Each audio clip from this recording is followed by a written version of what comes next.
Okay, reporting to you live from Conquer Your Sexy channel news for there may be a windstorm at any moment. Probably because I wanted to film a podcast out on my patio. The wind is like, but let's put a challenge in her way. Let's see if she really wants to do it. Let's see how badly she really wants to show up. So here you are. I'm here. I'm not exactly sure what I'm going to talk about right now, but I feel the need to talk. So this is why we have the podcast for these moments. I sat on this patio 4 years ago, over 4 years ago, January of 2020, and I feel like that was the beginning of my healing process. And I started to ask myself today, what does healing mean to me?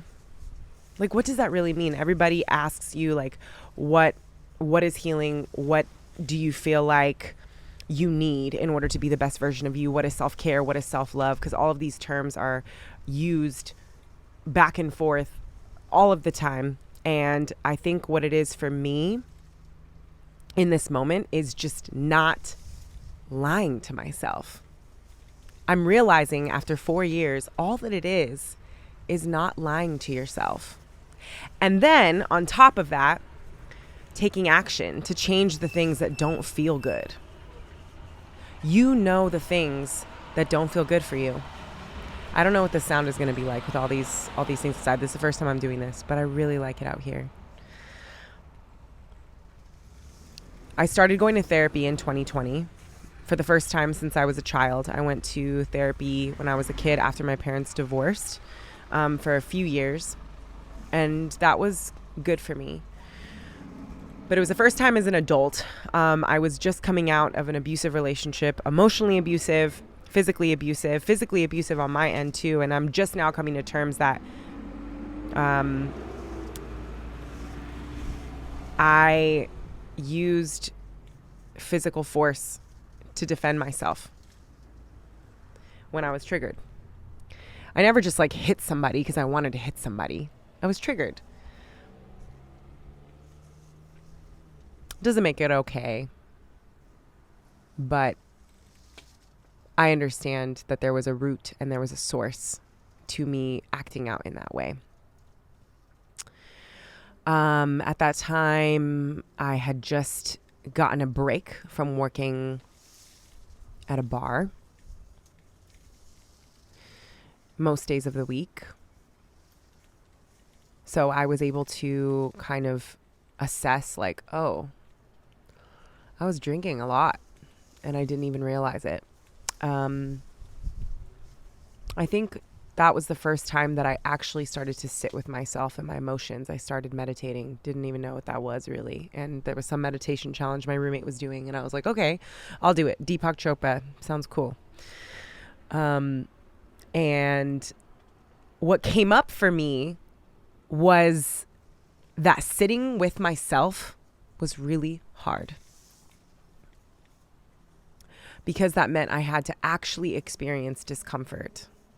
I've been a person who runs from emotions through busying myself and finding ways to fill up my time, fill up my body, whether that's with a person, whether that's with food, whether that's with a substance. I was finding ways to not feel what was actually rich information from my body telling me what was right for me and what was wrong for me and what I was supposed to do next.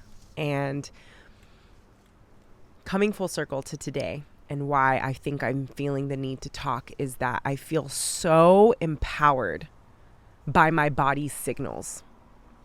Probably why I'm so attracted to the idea of sobriety. I'm reaching sobriety in my own time. I'm working to get there by having less and less, by saying no more and more. But being in tune with the sensations that come up in your chest, in your head, in your feet, in your knees, in your hips, like all of these things, they're telling you something. And I think all that I wish for myself and for the people that listen to this podcast, whether it's 2 people or 200 or 2,000 or 2 million, is I hope that as a collective, we can become more in tune with what our bodies are telling us and close the gap between knowing and doing something about it. Because there's nothing wrong with those sensations being there. It's about the fact that we lie to ourselves for way too fucking long. And I honor all of the time that I've wasted. And I think we all should, because we can't get it back. So there's no point in getting sad about it. It's just about how can you then move quicker in the now to change whatever the thing is. Or maybe it's just about allowing, sitting with it, and making the next best choice. Maybe it's not about moving quicker at all. Everyone keeps telling me to move slower. So I say all of this with a huge grain of kosher, coarse salt, because I'm only speaking from my experience. And I think that's what we really all should do. We speak from our experience, we speak from our education, but really I think our experience is the richest teacher. And for me, I think that, what's happening? Hello? Okay. Being a one-woman show of these things is kind of crazy, because you have to monitor, like, did my video turn off, which I should probably check because it's been doing that lately. I've had 2. Yes, it did come off. What's happening? Hello? Okay. Jesus. Okay. Well, back to what I was saying. All of our emotions are tools. And there are a lot of people who really aren't utilizing those tools well, because they're just ignoring them altogether, or they are allowing those emotions to become amplified into who they are. And it has now become a part of their identity. And I think that I was one of those people, with anger, with sadness, and even with happiness, thinking that that is who you are. And then when it's gone, you don't know who you are. You don't know how you function. And that can cause a huge crisis, because you feel detached from something that is outside of yourself. It's really just like this floating thing. Like, the only thing that is actually you is unnameable. It's ungendered. It just is. And just to be here is enough. It's such a gift.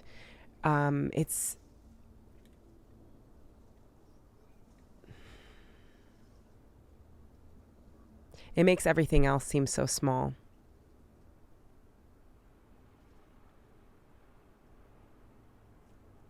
This could be a rant. This might be a rant. But I'm just trying to... What is happening with this? So many technical things.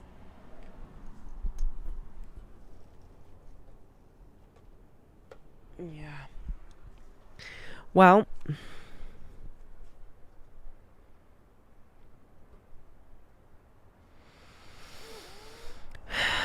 Another thing that I don't think I ever realized is that shame and guilt and judgment, they're all necessary. I think we live in a society where we hear, at least here in America, I can only speak for the society that I live in, but we hear, like, don't shame yourself. Don't feel guilty. Don't say sorry. Don't judge. No, we need all of those things. They're there for a reason. Like, we're all human. We all feel them. Why? Because we need them. Now, again, when it becomes amplified, or it becomes our person and it becomes who we are, I feel like that is when it's too much. But when you feel guilt, it's because you did something wrong. Probably. If you feel ashamed, it's probably because you have something to be ashamed of. And if you decide, no, I actually shouldn't be ashamed of that, then where did it come from? And then you go down to the root and you're like, oh, I feel ashamed of that because somebody else put that on me. Whether it was like your mom, your dad, or a friend, or something that is outside of you. But you have to trust that you get to be the person that decides that for yourself. Like,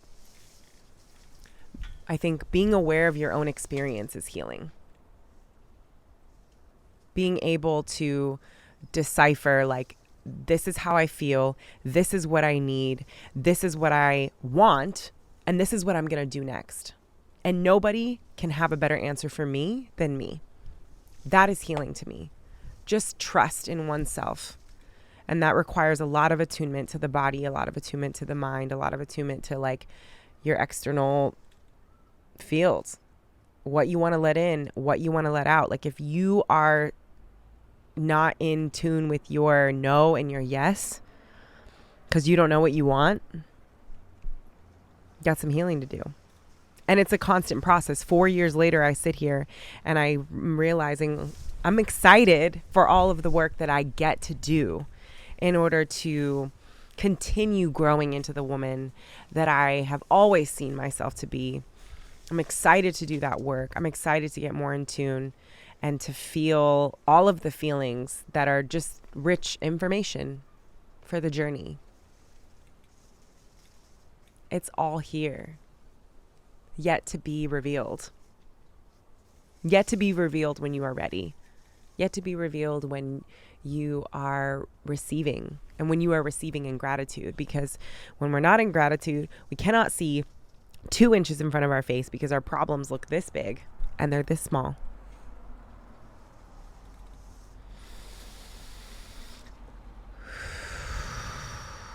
Can we just breathe? I'm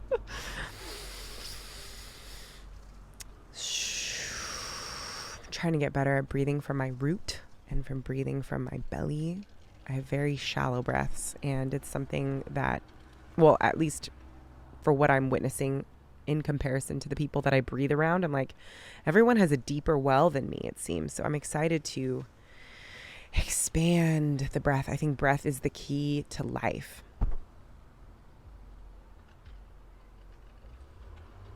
Everything is tied to how well we breathe.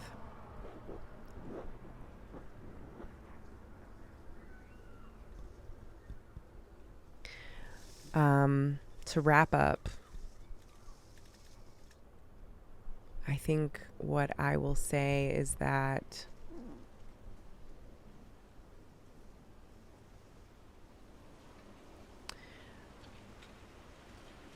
I